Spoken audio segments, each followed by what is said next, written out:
आज हम बनाएंगे बहुत ही मज़ेदार टेस्टी रेसिपी। वैसे तो इसके बहुत से नाम हैं, लेकिन हमारे यहाँ इसको मखसूस एक नाम से बुलाया जाता है, वो है इसको गचक।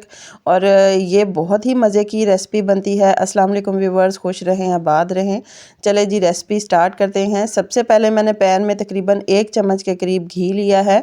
इसको गर्म कर लेंगे। गर्म करने के साथ इसके अंदर 1 कप के करीब मैंने गुड़ ऐड किया है। इसको अच्छी तरीके से कूट लिया है।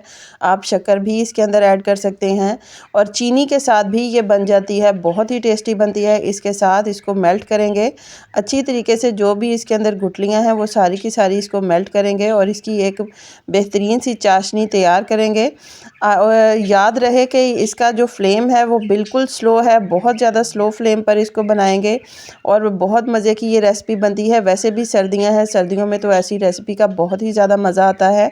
ये देखिए बेहतरीन सी ये मेल्ट हो चुकी है। इसके अंदर अगर आपको ज़रूरत पड़े तो सिर्फ 1 या 2 चम्मच इसके अंदर आप पानी ऐड कर सकते हैं। इससे ज़्यादा आप पानी बिल्कुल नहीं ऐड करेंगे।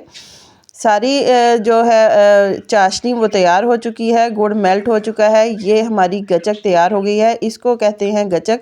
इसके अंदर अब हम ऐड करेंगे अपने इंग्रेडिएंट्स। जो भी आपके पास ड्राई फ्रूट है वो आप इसके अंदर ऐड कर सकते हैं। यहाँ पर मैंने फ्लेम बिल्कुल बंद कर दी है कुछ सेकंड के लिए। सबसे पहले इसके अंदर मैंने ऐड किया है मूंगफली। तकरीबन 1 कप के करीब मूंगफली है। 3 से 4 चम्मच के करीब इसके अंदर मैंने काले तिल ऐड किए हैं। मज़ीद इसके अंदर सफ़ेद तिल जो हैं वो मैंने इसके अंदर ऐड किए हैं। तकरीबन हाफ़ कप के करीब सफ़ेद तिल हैं।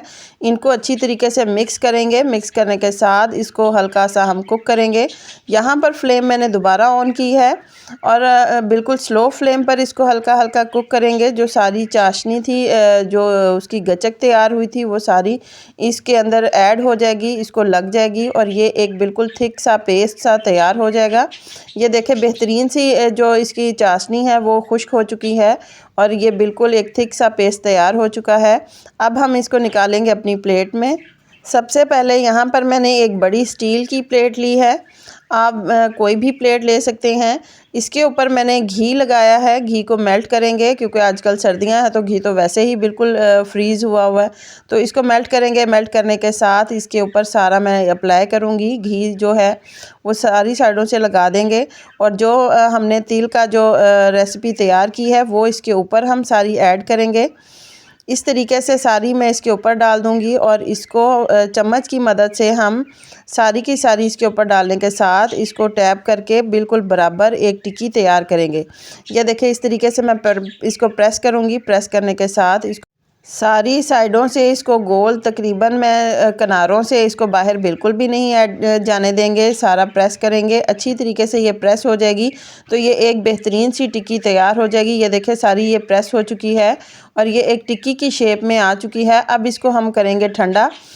10 से 15 मिनट के अंदर अंदर ये ठंडी हो जाएगी। इसको बहुत ज़्यादा टाइम नहीं लगेगा। छुरी की मदद से इसके अंदर हल्के हल्के हम इसके अंदर कट लगाएंगे। याद रहे ये बिल्कुल ठंडा नहीं करना, नॉर्मल होगा।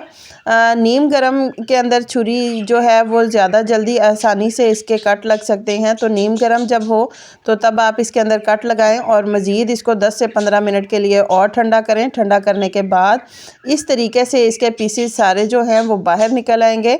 बहुत ही मज़े की ये रेसिपी बनती है, बहुत मज़े की तैयार होती है। इसके बाद अपने मुताबिक आप इसके मज़ीद पीसेस तैयार कर सकते हैं। आप रफली भी इसकी कटिंग कर सकते हैं, प्रॉपर इसकी कटिंग कर सकते हैं और इसके इसी तरीके से आप लड्डू भी तैयार कर सकते हैं। बहुत बेहतरीन ये रेसिपी है, बच्चों को बहुत पसंद आती है। वैसे भी आम रूटीन में जिन बच्चों को यूरिन का ज़्यादा इशू होता है, अगर वो सर्दियों में तिल इस्तेमाल करें तो उनसे उनको काफ़ी फ़ायदा हासिल होता है। तिल बच्चों के लिए, बड़ों के लिए, सबके लिए बहुत ज़्यादा मुफीद हैं। इसी तरीके से मूंगफली जो है वो भी बहुत ज़्यादा मुफीद है। अगर आपको मेरी ये रेसिपी पसंद आए तो प्लीज़ इसे लाइक करें, शेयर करें, मेरे चैनल को सब्सक्राइब करें। अल्लाह हाफिज़।